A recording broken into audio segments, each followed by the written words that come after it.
সালামকে আল্লাহ তাআলা একদিন ডেকে বলতেছে, এই মুসা, যাও, মহল্লা থেকে বের হয়ে যাও, দূর মরুভূমির মাঝখানে আমার একটা বান্দা মারা গেছে, তুমি পয়গম্বরের জিম্মা হলো তুমি তারে গোসল দিবা, তারে কাফন পড়াইবা, আমার ওই বান্দাটা কি তুমি জানাজার নামাজের ইমামতি করে কবরস্থ করবা নিজের হাতে। জানাজাটা মরুভূমিতে পড়লে হবে না, তাকে লইয়া মহল্লায় চলে আসো, আর বনি ইসরাইলে ঘোষণা করে জানায় দাও, আমার এই বান্দাটার জানাজার নামাজ যে পড়বে, এই যে আমার যে বান্দাটা মারা গেছে,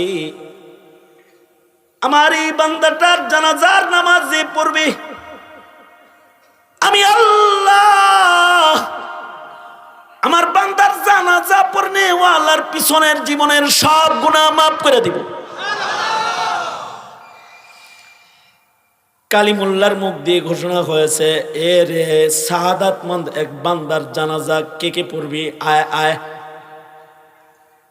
লাশ লয়ে এলাকায় এসে কয়, এই বান্দার জানাজা পড়লে আল্লাহ তাআলা তোদের জীবনের সবার পেছনের গুনাহ মাফ করে দিবে। বনি ইসরায়েলের কেউ বাকি নেই জানাজায় হাজির আসার, সবাই হাজির হয়ে গেছে, কারণ এক জানাজা পড়ে যদি পিছনের সব গুনাহ মাফ করান যায় তো লটারি।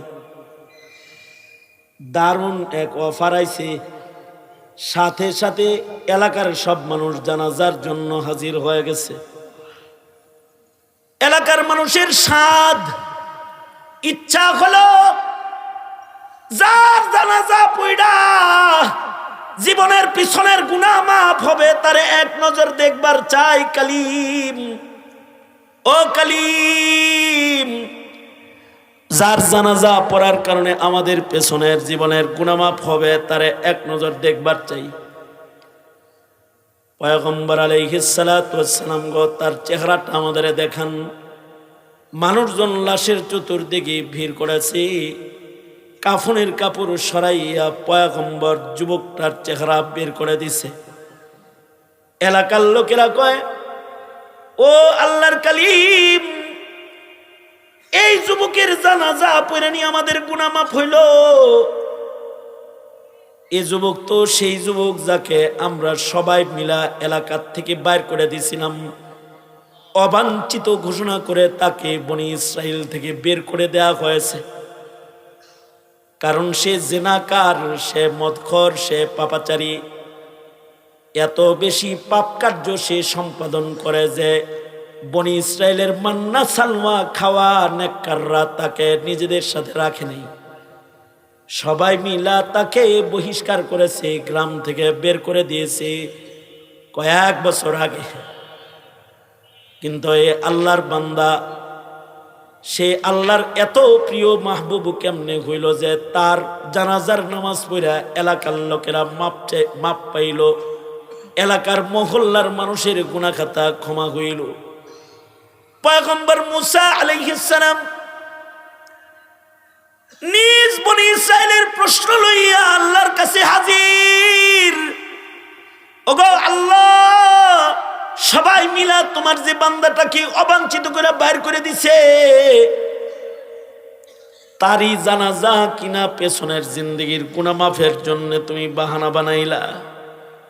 কি এমন নেক কাজ তোমার এই গোলামে করল গো আল্লাহ, আমি কালিম জানতে চাই। আল্লাহ তাআলা বলে, মুসা, সবাই মিলা আমার বান্দাকে বাইর করে দিছ, সে কার কাছে যাবে, কোথায় যাবে, তার যাওয়ার কোনো জায়গা নেই। কয়েকটা ছাগল লইয়া সে মরুভূমিতে আশ্রয় গ্রহণ করেছে। দিনের বেলায় ছাগলকে ঘাস খাওয়ায়, সন্ধ্যা বেলায় ছাগলের একটু দুধ দহন করে ক্ষুধার জ্বালা মিটায়। তার যাওয়ার কোনো জায়গা নাই, সে আমি আল্লাহর কাছে আশ্রয় চেয়েছে। বলে, আল্লাহ আমি তওবা করলাম, তুমি আমারে মাফ করে দাও। সবাই তাড়ায় দিছে, তুমি কিন্তু আমাকে তাড়ায় দিও না। এভাবেই মরুভূমির মাঝখানে ছাগলের দুধ দহন করে করে খায় আর মরুপ্রান্তরে দিন কাটায়। হঠাৎ করে তার জ্বর হয়েছে, অসুস্থ হয়ে গেছে, সেবা করার কেউ নাই। মরুভূমির মাঝখান থেকে খানা পিনা পানি সংগ্রহ করার শক্তিও তার নাই। প্রচন্ড রৌদ্রে মরুপ্রান্তরের ভেতরে আমার অসুস্থ বান্দাটা যখন মৃত্যুবরণ করতেছিল, তখন সে পিয়াস যন্ত্রণায় যখন তার মৃত্যু হইতেছিল, তখন একবার ডান দিকে তাকায়, একবার বাম দিকে তাকায়, একবার সামনে তাকায়, একবার পেছনে তাকায়, দেখে কেউ নাই।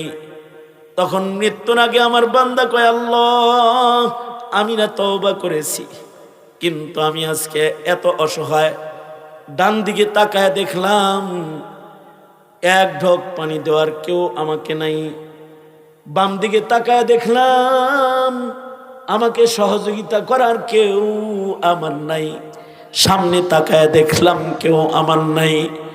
কিন্তু আল্লাহ, এখন তো দেখি আমার আছে শুধু আমার মাওলা আল্লাহ।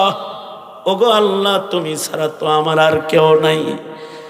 সবাই আমাকে ঘাড় ধরে বাইর করে দিছে, মরুভূমিতে আমি আশ্রয় পেয়েছি, কিন্তু মাওলা গো, তুমি যদি আমাকে তাড়ায় দাও, আমার তো আর কোথাও জায়গা নাই মাওলা, আমার কেউ নাই, কিন্তু তুমি আছো আল্লাহ।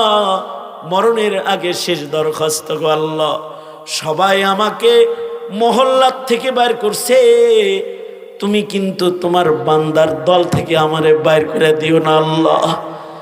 ও মুসা, আমার বান্দাটা মরুপ্রান্তরে এমন একটি তওবা করেছে, সে তওবা করে তার গুনার জন্য ক্ষমা চাইছে, কিন্তু তার তওবার তরিকা, তওবার কাইফিয়াতটা তো এমন ছিল, এমন একটা তওবার পরে সে যদি নিজের জন্য ক্ষমা না চায়া তোমাদের সবার জন্য, বনি ইসরায়েলের জন্য যদি সে ক্ষমা চাইতো, তাহলে তাই আমি তওবার ওজনে, তার তওবার কারণে বনি ইসরায়েলের সকলের আমি মাফ করে দিতাম।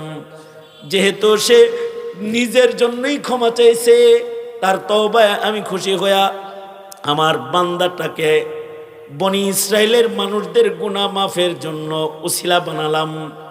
আমার প্রিয় বান্দার জানাজা যে পড়বে, এমন একটা তওবাকারী বান্দার আমার কাছে এত দাম, এমন বান্দার জানাজাও যে পড়বে, আমি আল্লাহ তার পেছনের সব গুনাহ মাফ করে দিব বলে ঘোষণা দিলাম।